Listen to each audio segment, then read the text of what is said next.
vamos a recomendar muy especialmente a todas las personas que quisieran estar aquí en este rato de formación y por diferentes razones no han podido llegar, para que el Señor atienda cada una de esas necesidades. Muy bien. Ven, Espíritu Santo, llena los corazones de tus fieles y enciende en ellos el fuego de tu amor. Envía tu Espíritu y serán creadas todas las cosas y renovarás la faz de la tierra. Oh Dios, que instruyes los corazones de los hombres con la luz de tu Espíritu, concédenos por el mismo Espíritu conocer las cosas rectas y gozar siempre de tus divinos consuelos. Por el mismo Cristo nuestro Señor. Amén. Amén. Oh Espíritu Santo, amor del Padre y del Hijo, inspírame siempre lo que debo pensar, lo que debo decir, cómo debo decirlo, lo que debo callar, cómo debo actuar, lo que debo hacer para gloria de Dios, bien de las almas y mi propia santificación. Espíritu Santo, dame agudeza para entender, capacidad para retener, método y facultad para aprender, sutileza para interpretar, gracia y eficacia para hablar. Dame acierto al empezar, dirección al progresar y perfección al acabar. Amén. Amén. Entonces, vamos a dedicarnos unos días a hablar de liturgia. Vamos a ver por dónde nos lleva el Señor. Siempre empezamos sin saber exactamente el número de horas que tardaremos. Es un tema anhelado realmente hace mucho tiempo y pedido por algunos de ustedes que habláramos un poco más de liturgia, ¿no? Vamos a hacerlo. Entonces, esta carta que tenemos frente, carta apostólica, Desideravi del Santo Padre Francisco, ¿no? Carta apostólica. Es un género que utiliza el Santo Padre, ¿no? De documentos doctrinales, ¿ves? Son cartas apostólicas, documentos personales, motu propio, que conocemos, el motu propio sobre la hora, por ejemplo, etc. Después, exhortaciones apostólicas, que es la que estamos estudiando de Amoris Laetitia, ¿no? Que es consecuencia de un sínodo sobre algún tema y el Papa, pues, ofrece el documento propio de ese sínodo tomando de las deliberaciones de los padres sinodales, etc., ¿no? Son distintos documentos del Papa que tienen más o menos importancia. Los más importantes son las encíclicas, ¿no? Como es natural, etc., ¿no? Son como más serios, más doctrinales, de mayor peso doctrinal y de mayor autoridad, por tanto, ¿no? Entonces, estas son cartas, diríamos, de cuestiones especiales, particulares, ¿no? Las cartas apostólicas estudian determinados temas como muy concretos, ¿no? Y siempre tienen esa destinación habitualmente, ¿no? A los obispos, a los presbíteros, a los diáconos, a las personas consagradas, a todos los fieles laicos sobre la formación litúrgica del pueblo de Dios. Es un tema que se trató en el concilio, ahora lo veremos. Veamos cómo comienza el Papa y después quiero hacer una introducción, saliéndome del tema de la carta apostólica, quiero hacer una introducción. Pero veamos. Desiderio, sí, Lilina, ¿ibas a decir algo? No, que si leíamos la primera parte y después hacía la introducción.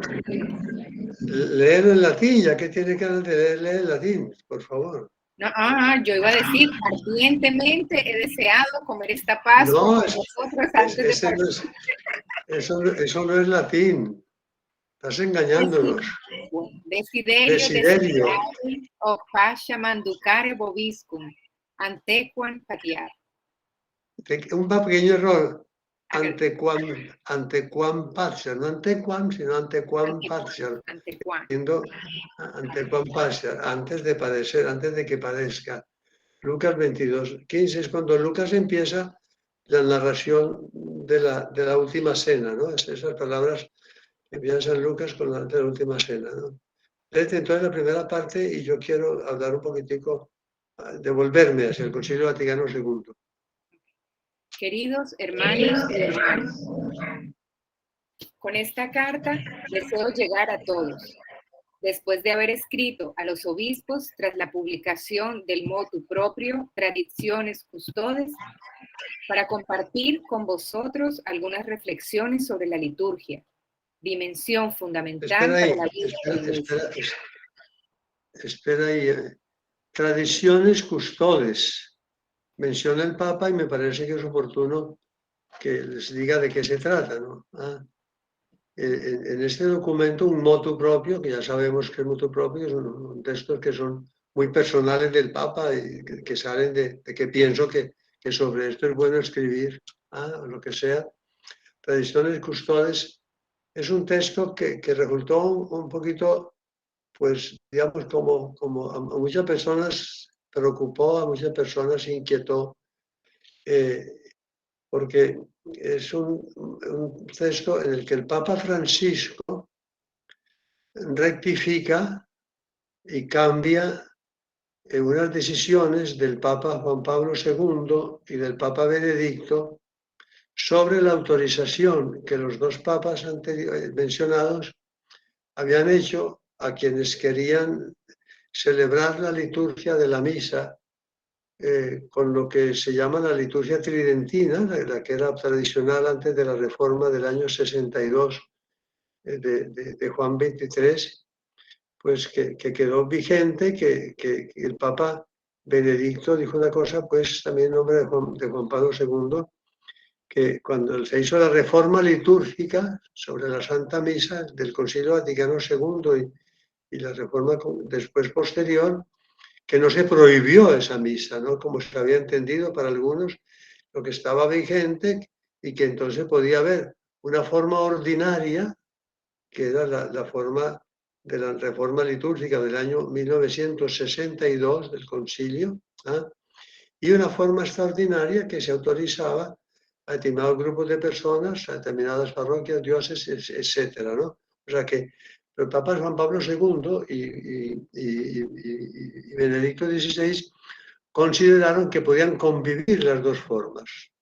La primera, ordinaria para todos, y la segunda, la forma extraordinaria, para quienes deseaban vincularse un poquitico más con la tradición y con el latín, ¿no?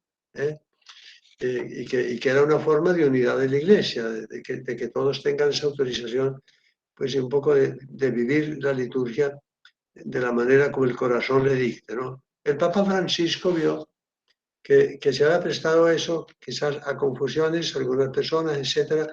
El hecho es que motu propio, por eso motu propio, tomó la decisión de decir, hay una sola forma litúrgica auténtica en la Iglesia y es la reforma del año 62. Y por tanto queda excluida y prohibida totalmente la forma que llamaba el Papa Juan Pablo II o el Papa Francisco, el Papa Benedicto, la forma extraordinaria, ¿no? Quedó eliminada, ¿no? Esa carta, el Papa publicó pues, la decisión de prohibirla y envió a los obispos una carta explicándoles por qué tomaba la decisión, porque le parecía que se estaban produciendo divisiones en la Iglesia en el campo litúrgico y que no le parecía lo correcto, ¿no? Con su autoridad pontificia, el cambio. A esa carta se refiere, después de haber escrito a los obispos para la prioridad de voto propio. Ok. Sigue adelante, por favor. El tema es muy extenso y merece una atenta consideración en todos sus aspectos. Sin embargo, con este escrito no pretendo tratar la cuestión de forma exhaustiva. Quiero ofrecer simplemente algunos elementos de reflexión para contemplar la belleza y la verdad de la celebración cristiana. Ok. Pues ahora quiero detenerme y volver al Concilio Vaticano II.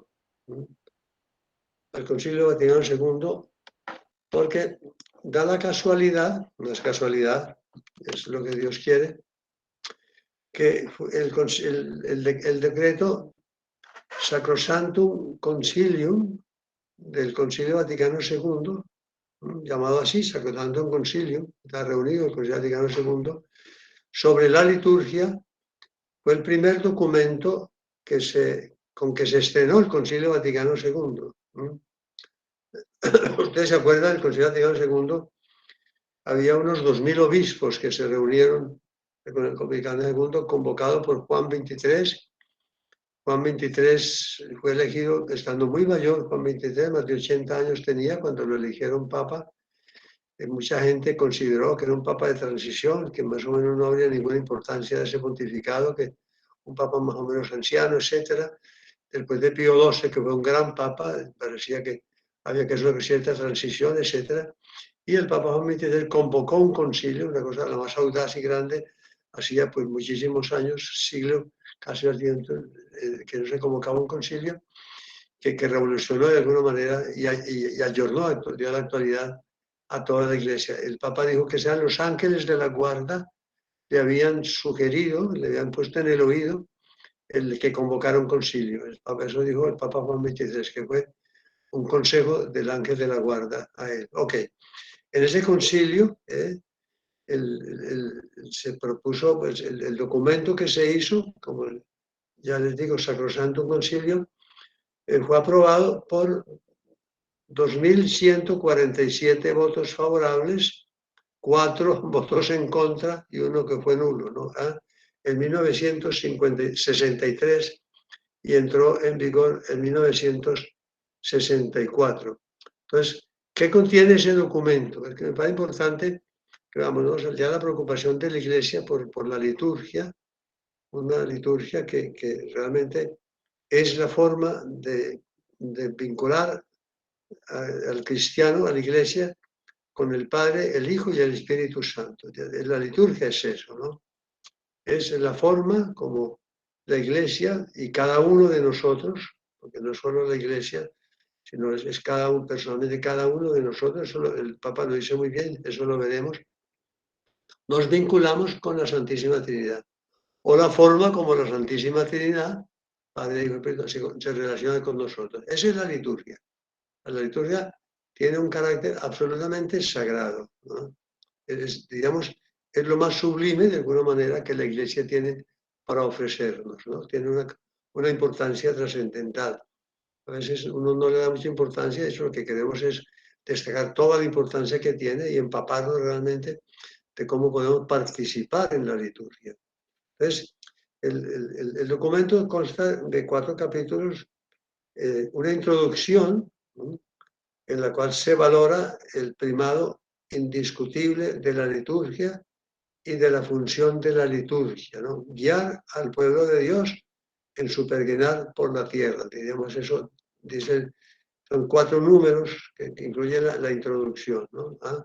Guiar al pueblo de Dios en su peregrinar por la tierra. O sea, orientar, entregar al pueblo de Dios, la Iglesia Católica, Cristo en la Iglesia Católica, pues el camino, que es Cristo mismo, está en la liturgia, se está centrada totalmente en Jesucristo, pero intervienen siempre el Padre, el Hijo y el Espíritu Santo. O sea, cuando comienza la Santa Misa o cualquier acto litúrgico, siempre está en nombre del Padre y del Hijo y del Espíritu Santo, ¿no? Es algo que en sí mismo contiene una relación a que Dios quiso establecer con los hombres, y desde el principio a Moisés le dio unas lecciones de liturgia maravillosas. El libro del Levítico del Antiguo Testamento es una preciosidad, es una liturgia grandiosa que Yahvé mismo fue de alguna manera dirigiendo con una minuciosidad, con unos detalles que quedan asombrado como algún día tenemos que ver en esto, dentro del campo de la liturgia, estudiar un poco el libro del Levítico, me parece que es muy bello, para ver hasta dónde el Señor personalmente, Yahvé, iban dirigiendo a los sacerdotes y a los levitas sobre cómo tenían que ser los actos de culto, ¿no?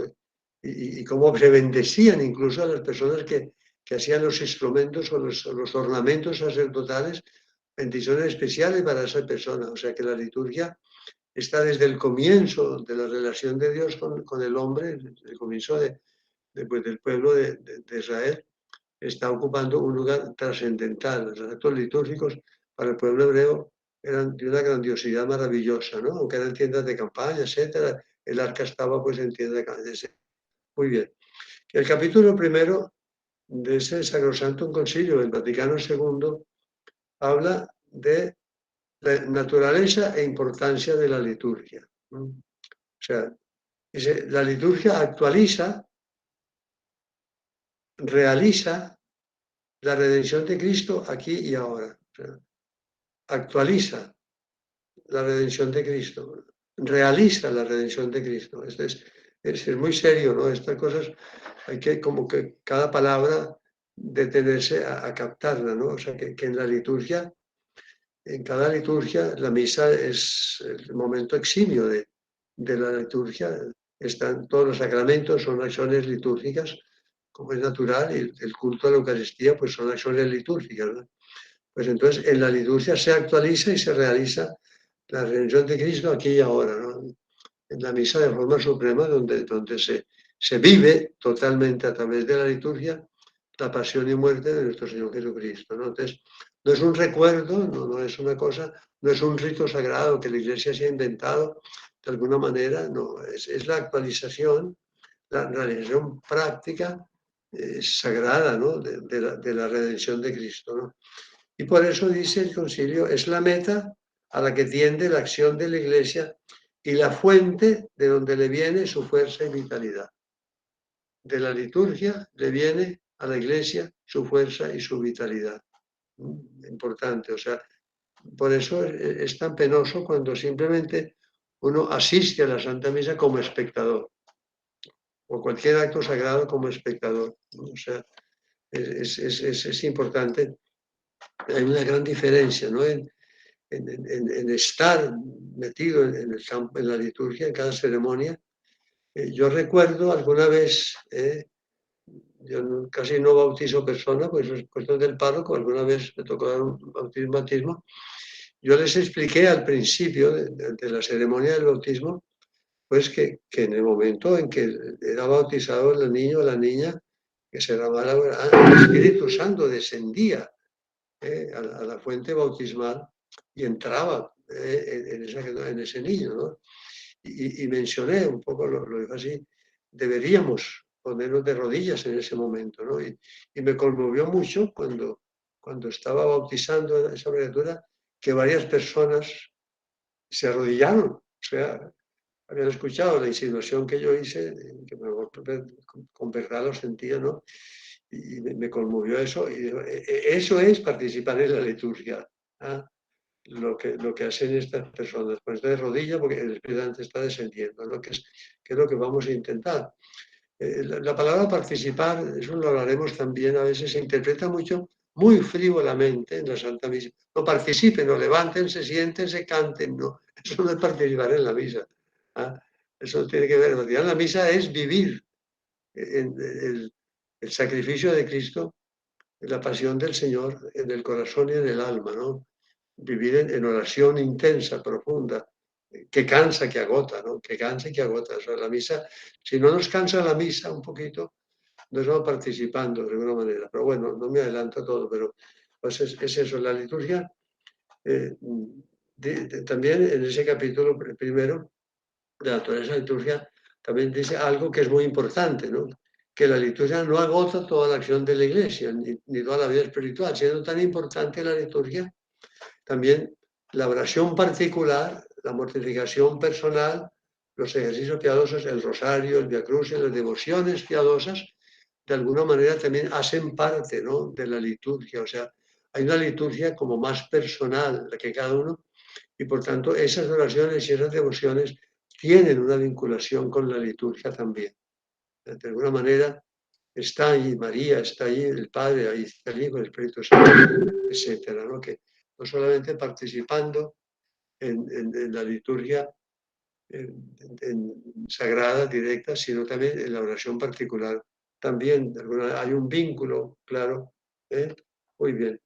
Pero esto exige que la persona aprenda a rezar con la liturgia para que ese espíritu de la liturgia invada también la vida particular. El capítulo segundo del decreto Sacrosanto Concilio del Vaticano II, pues habla del misterio eucarístico, ¿no? O sea, ya el capítulo segundo se centra en lo que es más importante de la liturgia, ¿no? El acto litúrgico supremo, ¿no? Que es la Eucaristía, ¿no? Que es la Eucaristía, todo lo que tiene que ver con la Eucaristía. ¿Eh? Y ahí, pues, el concilio pide una participación activa de los fieles en la Santa Misa. Participación que les decía no es simplemente levantarse a cantar, sino incorporarse seriamente en un clima de oración y de sacrificio, que es lo que constituye la esencia de la oración litúrgica, ¿no? Oración y sacrificio, lo que hizo Cristo, ¿no? Orar y entregar su vida, ¿no? Entonces, por eso el Concilio Vaticano quiso, para que sea una participación mayor y más eficaz, hizo los cambios que a algunos les tocaban a ustedes, a otros no, ¿no? Simplificando algunos ritos, eh, poniendo mucho más textos de la Sagrada Escritura, enriqueciendo los textos de la Biblia, organizando la lectura, la liturgia de la palabra, organizando la liturgia de la palabra de tal manera que en 3 años se repasa prácticamente todos los textos fundamentales, diríamos, de la Biblia, pues, Antiguo y Nuevo Testamento, en 3 años se leen todos, ¿no? Con los ciclos de los domingos y con los ciclos que se cumplen también en los tiempos litúrgicos habituales, ¿no? De la vida del Señor, ¿no? Desde el Adviento hasta que Jesucristo Rey, ¿no? Se insiste mucho en este capítulo de eucarístico, se insiste mucho en la homilía. No era habitual, no había homilías, había los domingos, pero en los demás días prácticamente nunca había homilía, ¿no? Eso antes del Concilio Vaticano II, pues ustedes no se acordarán, lógicamente, pues no les tocó, no había homilía, estaba en silencio, celebrando la misa, muy piadoso, muy recogido, era una misa muy solemne interiormente, y el sacerdote y los fieles estaban en silencio también. Entonces se incluyó mucho eso y se recuperó algo que estaba en la antigüedad y que se había ido perdiendo, que era la oración de los fieles, ¿no? La oración de los fieles son creación del Concilio Vaticano II, ¿no? Y la utilización de lo que llamó la lengua vernáculas, ¿no? Que ya por fin se eliminaba la necesidad del latín y la misa entonces se empezó a celebrar en en el idioma de cada uno, ¿no? Y se cambió el altar, colocando al sacerdote frente a los fieles. Esto produjo un error muy grande y produjo un error litúrgico. Eso lo veremos un poquito también. El Papa Benedicto ha sido un adalid de la explicación de cómo ahí, al volver al altar hacia el pueblo, se pensó que la misa sería delante del pueblo y se perdió el que la misa sería delante de Cristo, ¿no? Que es hacia Cristo. El sacerdote mira hacia Cristo y los fieles también con él miran hacia Cristo. O sea, en la misa antigua no es que el sacerdote le diera la espalda al pueblo, sino que el sacerdote presidiendo miraba hacia Cristo, hacia el oriente. Muchos templos se hicieron haciendo que se mirara hacia el oriente, porque el oriente se representa a Cristo, ¿no? El sol que nace.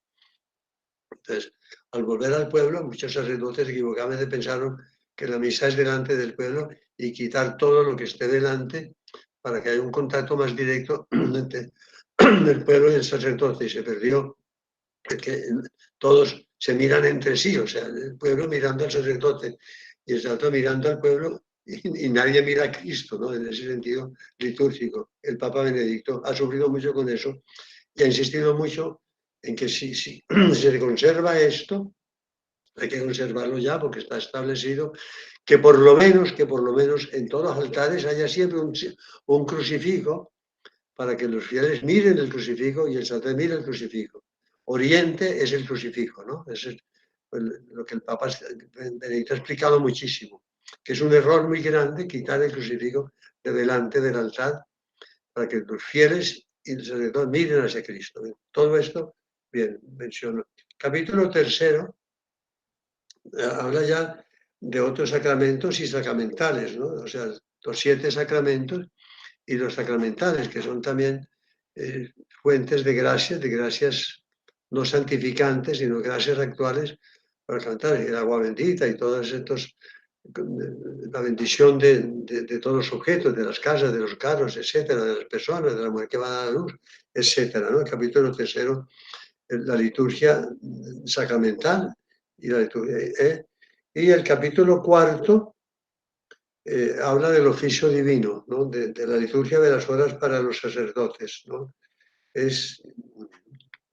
Antes ese ciclo de la liturgia del sacerdote de cada día, pues tiene momentos distintos, ¿no? Eso lo vivían todos los religiosos, vivían el oficio divino, pues en sus tiempos, ¿no? Los sacerdotes seculares no tenían esa obligación.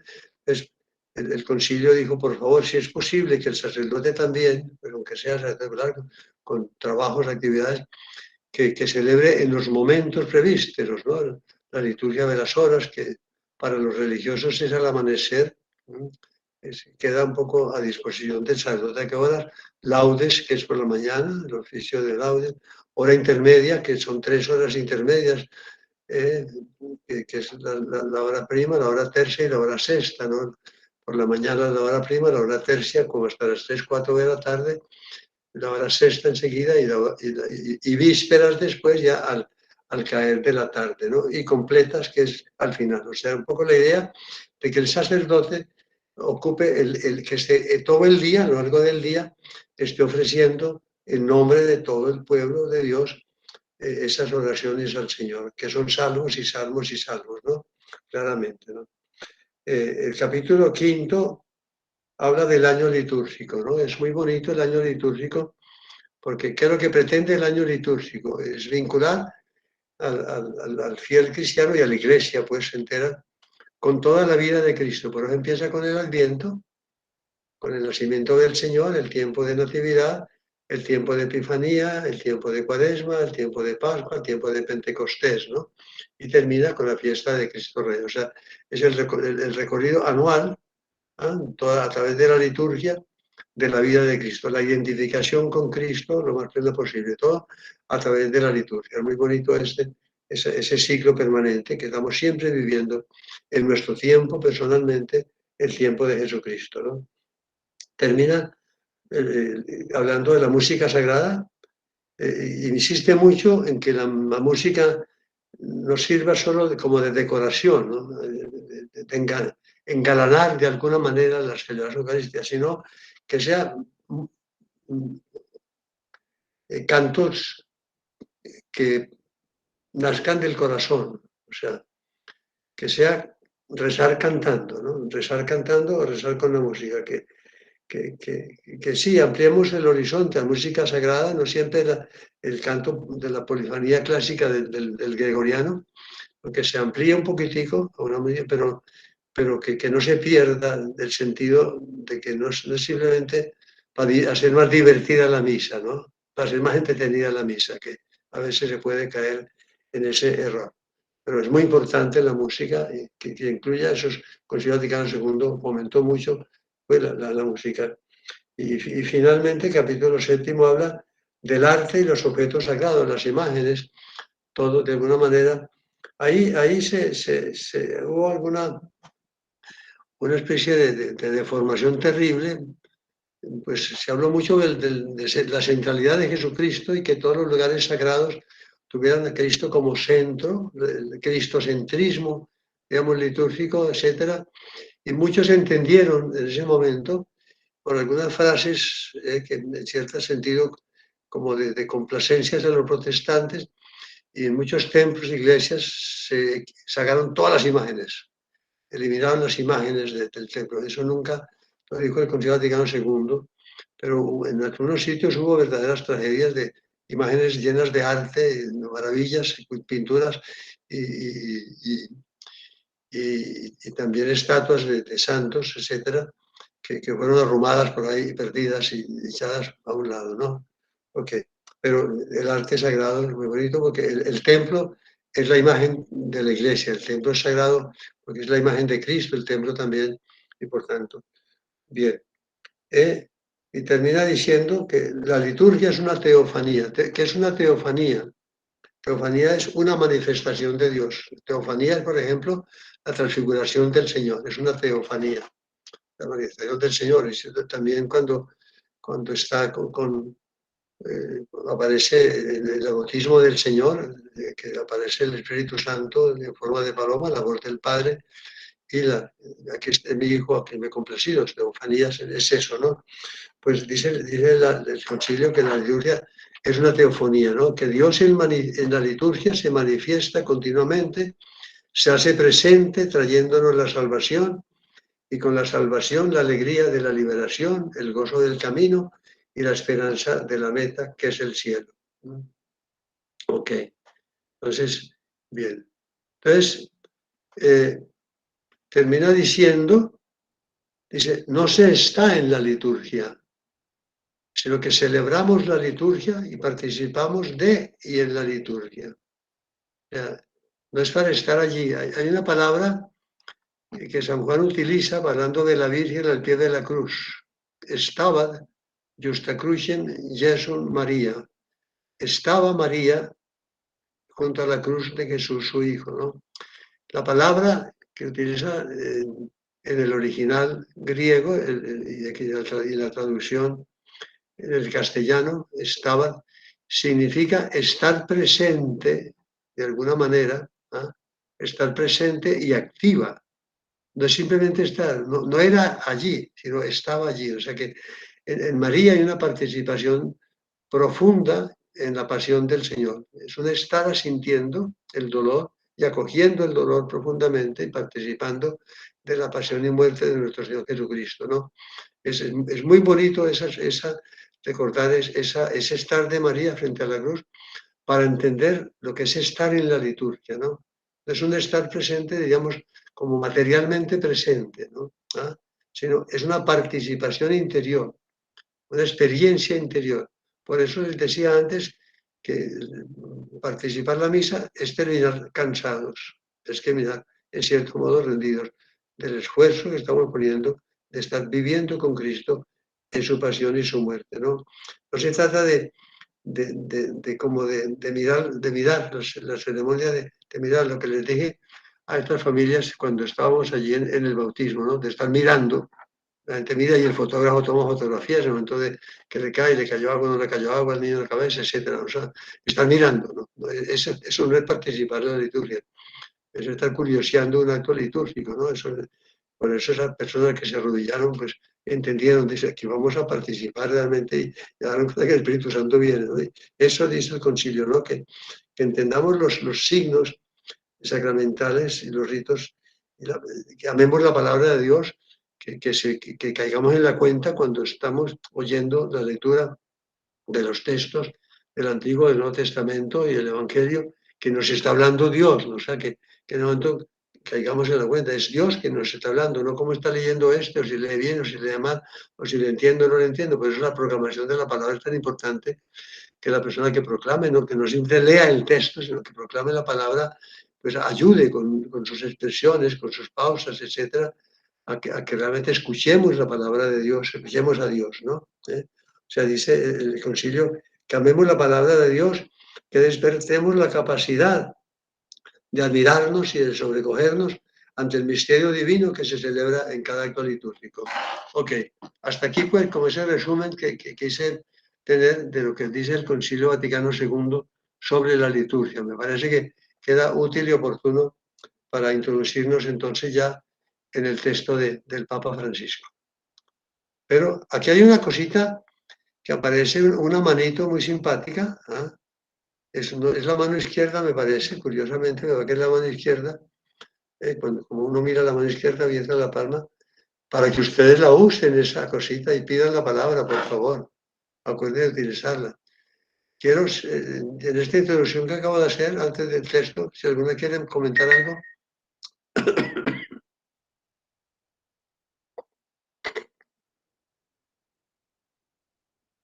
No leas todavía, por favor. Yo me quedo callada. Voy a dejar de compartir.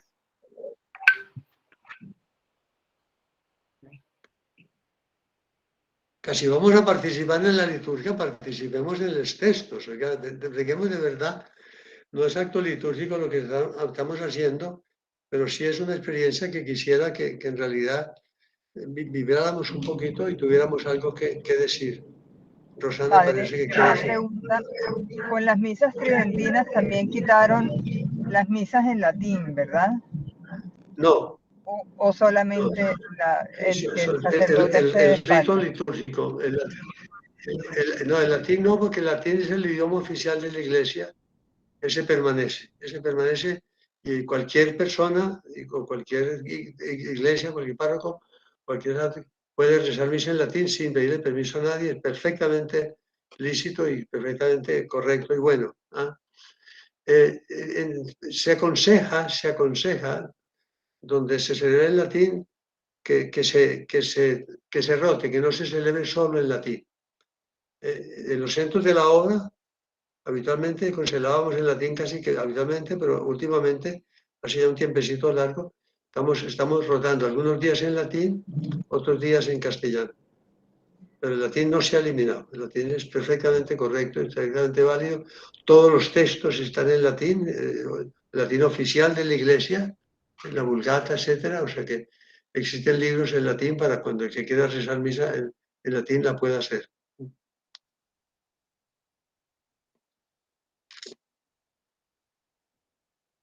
¿Algo más?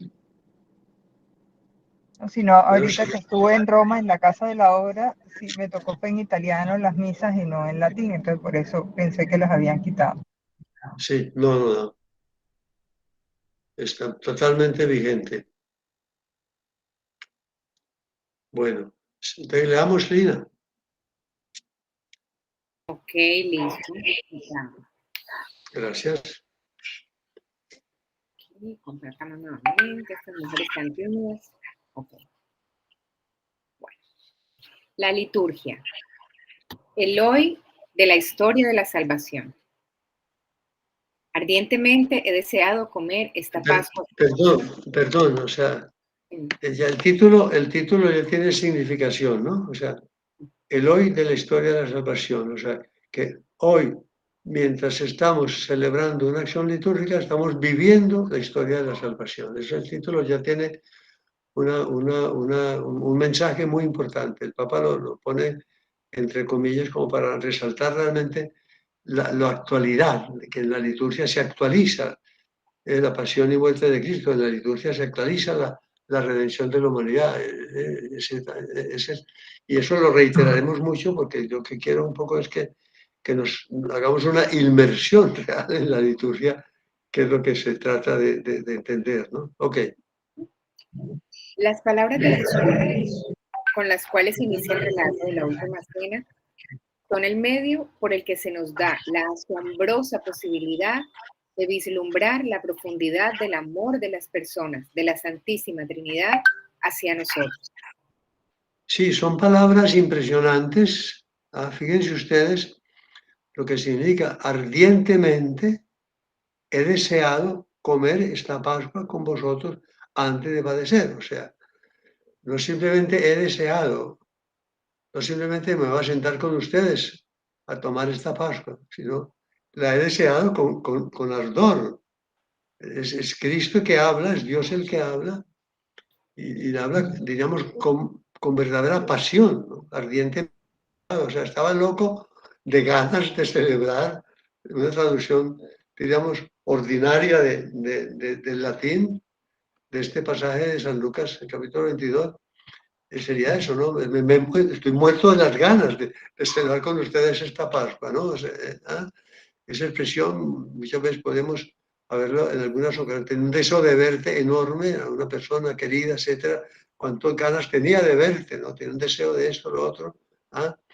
No digo porque me parece un poquito vulgar, ¿no? La persona que va a la comida, tengo unas ganas de comer, no es eso, ¿no? Eso ya es muy simplón y un poquito vulgar, ¿no? Es algo de una espiritualidad muy profunda, pero entonces es darse cuenta de eso, ¿no? Que el Papa, o sea, que las palabras de Jesús eso nos da la asombrosa posibilidad de vislumbrar la profundidad del amor de las personas de la Santísima Trinidad hacia nosotros, porque era una acción que era del Padre, porque la liturgia se dirige siempre al Padre. Toda la liturgia está dirigida al Padre. Por tanto, en la liturgia siempre está el Padre presente porque es hacia Él, hacia quien nos dirigimos.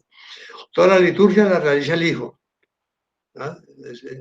Y la fuerza de la liturgia está en la acción del Espíritu Santo. O sea, el Hijo actúa por el Espíritu Santo, ¿no? Pero, por tanto, en toda acción litúrgica está presente una presencia viva, actual, el Padre, el Hijo y el Espíritu Santo. Eso es la grandeza de la liturgia, ¿no? Y por eso la grandeza y la asombrosa posibilidad de vislumbrar la profundidad del amor de las personas de la Santa Trinidad hacia nosotros. ¿No? Ok. Y ya el Papa va a mencionar un poquitico cómo sucedió aquello. Es muy sencillo. Pedro y Juan habían sido enviados a preparar lo necesario para poder comer la Pascua. Pero mirándolo bien, toda la creación, toda la historia, que finalmente estaba a punto de revelarse como historia de salvación, es una gran preparación de aquella cena. Pedro y los demás están en la mesa, inconscientes y sin embargo necesarios. Todo don, para ser tal, debe tener alguien dispuesto a recibirlo. En este caso, la desproporción entre la inmensidad del don y la pequeñez de quien lo recibe es infinita y no puede dejar de sorprendernos. Sin embargo, por la misericordia del Señor, el don se confía a los apóstoles para que sea llevado a todos los hombres. Y claro, y se confía al sacerdote que preside la liturgia y se confía a los fieles que participan en la forma que hemos hablado en la liturgia, ¿no? La desproporción tan gigantesca en la cual Dios es el cielo entero. O sea, Dios es toda la divinidad, ¿no? Dios es el Padre del Espíritu Santo, ¿no? Se ocupa de participar en una acción en la cual quienes participamos de ella, o sea, los hombres que estamos allí, los apóstoles que están en la mesa, aunque no son conscientes de lo que está pasando, sin embargo, son necesarios, porque sin las personas que van a recibir la acción de la Santísima Trinidad, no tendría sentido aquello, ¿no? Es una cosa en el aire, etérea, ¿no?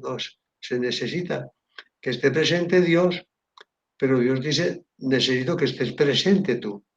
Por tanto, es un requerimiento que hace Dios. O sea, es mío, ¿no? Es hacia Dios, pero tendría que seas tú el que participes. O somos necesarios en el sentido, y eso implica de alguna manera una llamada a la misa dominical. O sea, el Señor dice, necesito que toda la comunidad, que toda la parroquia, que todos que participen. O sea, esa convocatoria a la misa dominical tiene un poco ese sentido, ¿no? De que sin ti no se puede hacer realmente todo. O sea, si el pueblo cristiano no participa, de alguna manera, pues la liturgia queda coja, ¿no? Se frustra, hay una forma como de frustración, de aborto en el cierto sentido, ¿no? O sea, por eso el Papa menciona eso, ¿no? Como la impresionante necesidad que tiene de nosotros, o sea, que estemos allí. Cuando llegamos al templo, podríamos decir, te estaba esperando, nos dice el Señor. Al empezar la acción litúrgica, de alguna manera, el Señor no puede decir, te estaba esperando. Sin ti no podía comenzar, no podía empezar, ¿no? Ok. Padre, perdón, yo tengo Sí.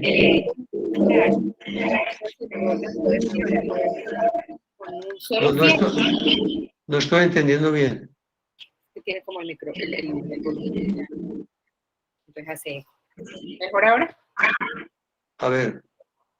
Ok, le decía que yo tengo claro que el sacerdote puede celebrar la misa con un solo fiel y esa persona está como representando, por decir algo así, a la humanidad entera, aunque sea un solo fiel, ahí está la siempre, para siempre, sí, siempre, siempre, siempre. ¿El sacerdote está solo entonces, no?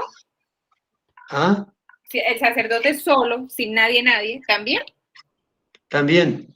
Okay. Dice el Señor esté con ustedes, ¿eh? Con todas las cosas, ¿no? La bendición, o sea, todos los gestos siguen estando iguales porque está presente toda la iglesia, toda la humanidad, el cosmos entero, siempre. Ok. No sé si alguien más tiene otra pregunta. Bueno. Nadie se ganó el puesto en esa cena. Que me encanta eso. Todos fueron invitados. Sí, claro, buenísimo. Sí, me encanta.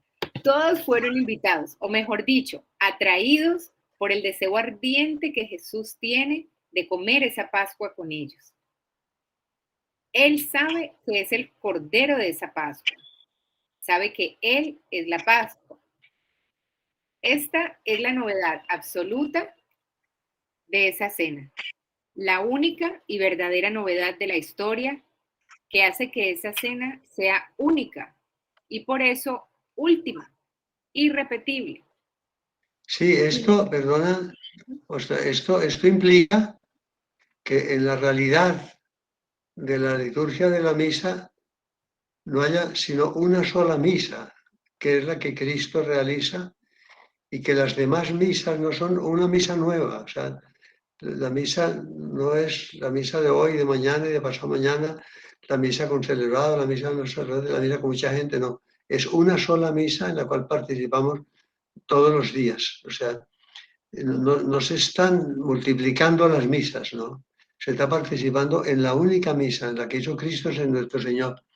La misa de cada día es la misma última cena, la misma acción de Cristo, es Cristo personalmente el que actúa. Todo lo que hace la liturgia es actualizar, ¿no? O sea, trasladar el tiempo y el espacio al momento, al templo en donde estemos realizándolo, ¿no? Por eso es tan importante la misa y por eso es tan importante que al sacerdote no se le ocurra hacer cambios o a inventar o a ser creativo, como algunas veces dice algún sacerdote, o a reformar menos todavía, ¿no? O sea que, pero bueno, es tan delicado. Ningún obispo tiene autorización para hacer ningún cambio litúrgico. O sea, alguna vez algún obispo quiso, pues una cosa, hacer una oración que los fieles rezaran con el sacerdote, una oración que es propia del sacerdote. Y eso es incorrecto, eso no tiene autoridad para tocar ni una sola palabra de la liturgia. Es exclusiva de la Santa Sede, del Papa en último término, ¿no? Es la única misa. Sin embargo, Su infinito deseo de restablecer esa comunión con nosotros, que era y sigue siendo su proyecto original, no se podrá saciar hasta que todo hombre de toda tribu, lengua, pueblo y nación haya comido su cuerpo y bebido su sangre. Por eso, esa misma cena se hará presente en la celebración de la Eucaristía hasta su vuelta. hoy esta frase del Papa aquí, esta invitación que nos hace el Papa, la escuché a una niña profesora del colegio donde estoy yo trabajando ahora, Ignacio Cartagena de Indias, GCI, que me decía, que estoy yendo a misa todos los domingos, pero he logrado que mi papá y mi mamá, que estaban un poquito alejados de Dios, vayan conmigo a la misa también los domingos. O sea, eso que estáis está viviendo maravillosamente bien. O sea que el deseo de restablecer esa nosotros, que era y sigue siendo su proyecto original, los apóstoles, no se podrá saciar hasta que todo hombre, toda tribu, lengua y pueblo y nación haya comido su cuerpo y bebido su sangre. O sea, hay de alguna manera una necesidad de abrirnos a los demás, o sea, de preocuparnos de que toda la humanidad algún día llegue a participar. Y católicos y no católicos, o sea, que realmente toda la humanidad pueda participar. Hay siempre ese anhelo de algo inacabado, de algo que no está completo, por lo que decía antes, ¿no? Que el que participa en la misa es necesario en la Eucaristía, en la liturgia, ¿no? La Trinidad sola no actúa, con los demás. Y con los demás es con todos. Dios quiere que todos los hombres se salven. Por tanto, que haya una inquietud en todos nosotros de fomentar la participación en la misa dominical. O sea que está incompleta. Dios quiere celebrar la misa con toda la humanidad, con todo el género humano, con todos los seres humanos, que algún día participen de la liturgia de la Eucaristía. Es impresionante esto y de bonito, ¿no? Y de grandioso, que realmente, ¿no? Y hacer apostolado, ¿no? Apostolado de la Eucaristía, fomentar y al lograr, ya he logrado que toda la familia vaya a misa todos los domingos, etcétera, y que esta otra familia, aquella otra, nos fomentemos eso mucho. El Papa nos menciona esto, pues, que la Trinidad está pidiendo, quiero más participantes en la liturgia, ¿no? Y quizá lo dejamos aquí, me parece, el número 4, para ya pues, comentemos alguna cosita ustedes y ya te lo dejamos.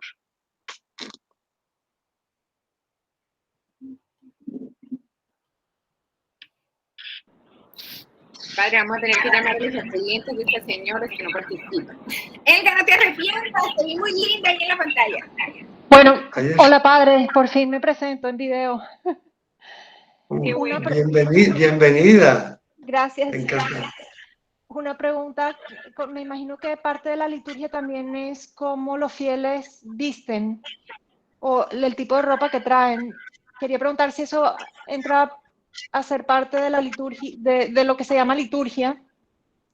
Y en caso de que sí, porque espero que la pregunta esté relacionada con el tema que estamos tocando, ¿qué opina usted, por ejemplo, de las mujeres que traen el velo a la iglesia? Porque a mí todavía me costaría un poquito de trabajo llegar con el velo a la iglesia. Entonces, esa es mi pregunta. Sí, el velo tiene un sentido histórico, desde San Pablo y ya desde los primeros tiempos del cristianismo se utilizó el velo, la mujer, pues el recato de la mujer, etcétera, el costumbre pues en el sentido de sumisión también, etcétera, ¿no? Y se conservó durante pues, siglos. No es en absoluto necesario para nada, o sea que no tiene que ver con la liturgia en ese sentido, ¿no? O sea, son gestos exteriores, de alguna manera, pues diríamos, tiene que ver la dignidad con la cual una persona se vista, digamos, la elegancia de una persona es estar con la ropa adecuada a la situación adecuada en cada momento, ¿no? Y por tanto implica cierta elegancia, ¿va? Porque la belleza hace parte de la liturgia y la elegancia hace parte de la belleza. Por tanto, me parece que sí. ¿Ah? Yo no rechazaría, por supuesto, nunca a ninguna persona por su vestido en la iglesia, en la misa. ¿Ah? Jamás haría un gesto la persona que está simplemente con la sudadera que está trotando, porque salió a trotar un poquito, y que le vino bien, pues después de trotar, yo puedo entrar a la misa y va con la sudadera. Yo no la rechazaría, no es que la invite a que se haga así nadie, pero si a todos se acogen con todo el cariño del alma, ¿no? Y me parece bonito, diríamos, en cierto sentido, porque se aprovechen de la misa de semana, pero sí se pide cierta elegancia, o sea, porque el estar bien vestido con cierta elegancia no hace falta ninguna riqueza, lógicamente, ¿ah?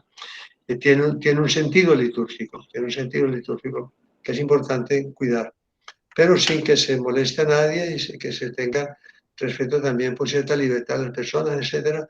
Hay, digamos, una combinación, ¿no? de libertad y de respeto, ¿no? Pues la pregunta es muy importante y muy buena, sí. Pero Gracias, pues diríamos, sí, ok.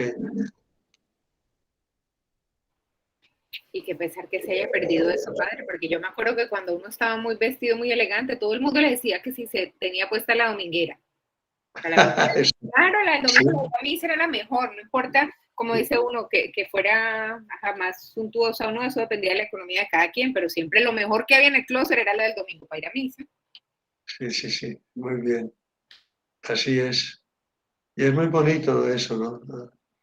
Oye, también el pudor, diríamos, ¿no? Que se visten a veces, pues un poco también debe influir un poquito, ¿no? O sea, que en ese sentido, pues un cierto respeto, una delicadeza en ese terreno, ¿ah?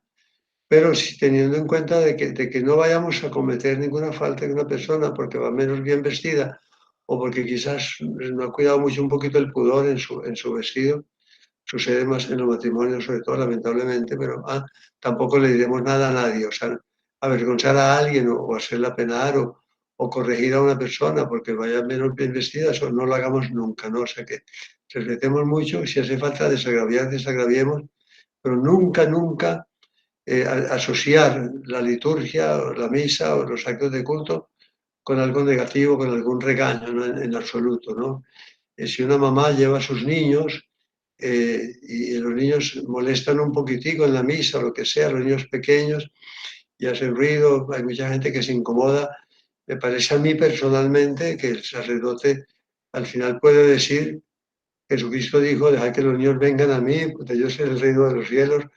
Los niños santifican el ser como niños, por tanto, aunque estorben un poquitico, aunque moleste su ruido, etcétera, bienvenidos los niños en la misa, ¿no? Y que nunca nadie, ni un sacerdote menos, se va a decir a una persona, no te voy a dar la comunión porque no parece que estás vestida dignamente para la comunión. Eso no lo puede hacer un sacerdote en absoluto, ¿no? Y mucho menos si sabe que una persona está quizás en pecado mortal porque está viviendo un matrimonio, ¿no? Y es conocido y se acerca a comulgar, el sacerdote no le va a decir no te va a la comunión porque tú no estás casado por católico. O sea, hay cosas en el sentido que hacen parte de las liturgias, es el no convertir nunca una acción litúrgica en algo que dé origen a una situación de vergüenza o negativa o regaño, alguna cosa, ¿no? Tengo que los sacerdotes eran muy delicados en ese sentido. Después sí, de pronto llamar la atención a una persona a solas o lo que sea, mira, cuida más esto, lo que se ve en público, no, ¿verdad? Y no juzguemos. Todo esto me parece que hace parte de entender bien la liturgia. La liturgia no puede convertirse para nadie en una cosa desagradable, ¿no? Porque fui que estaba vestida de esta manera y me regañaron, no vuelvo, no, en absoluto. ¿Ok? Sobre esto opinen ustedes. No puedo, quiero aprovechar algo. Es que yo he ido varias veces a un almacén y cada vez que voy me dicen, ay, cómete estas picaditas. No puedo porque voy a comulgar. ¿Cómo? ¿Cómo así? Digo, no, yo tengo que una hora antes no puedo comer. Y me dice, no, pero nosotros estuvimos comiendo, no, perdón, estudiando en colegios de religiosas. Son muy jóvenes, pues, digamos que 40, 50, para mí son jóvenes. Entonces, y a nosotros nunca nos han dicho esto. Le digo, ay, pero averigüen. Y yo lo averigüé con un muchacho que fue seminarista y que él va a volver al seminario. Y me dijo, no, yo tampoco he oído eso. Eso me ha dejado a mí sorprendida porque ¿será que ha cambiado la costumbre?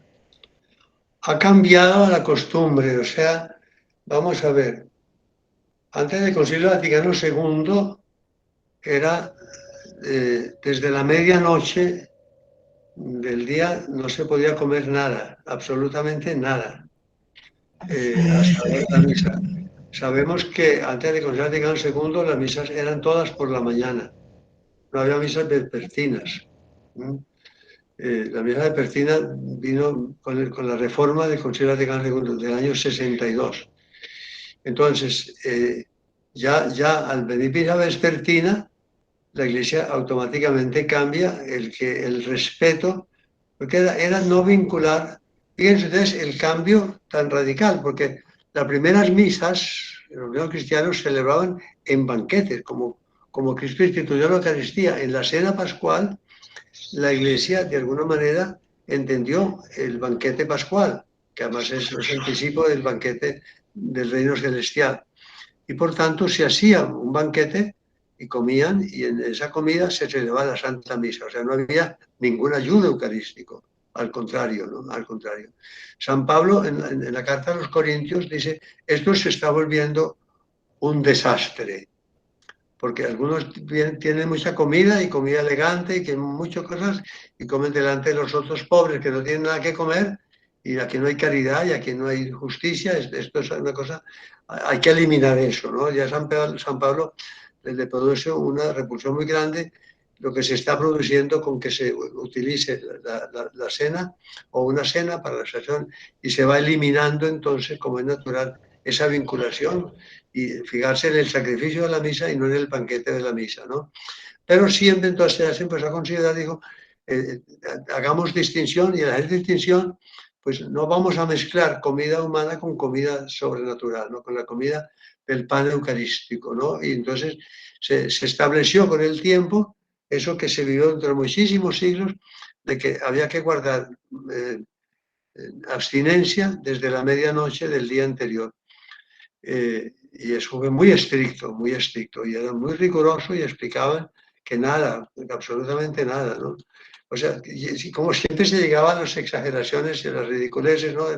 A veces en la catequesis, hablando del tema del ayuno, decía, si uno va cantando, eso es un ejemplo de una catequesis, va cantando para la misa, y el cantar con la boca abierta, y viene una mosca y se entra en la boca y uno se traga la mosca, entonces ya perdió, no puede comulgar.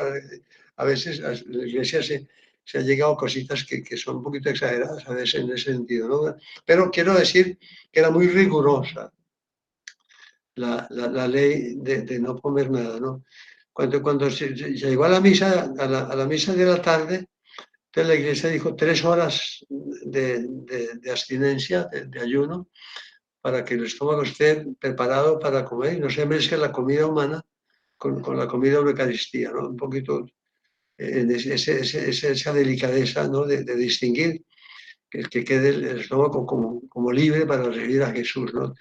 Después se aflojó un poquito más y se llegó a 1 hora, al mínimo, que es lo que está vigente en este momento. O sea, está vigente el deber de abstenerse de comer algo. Tomar no tiene límites.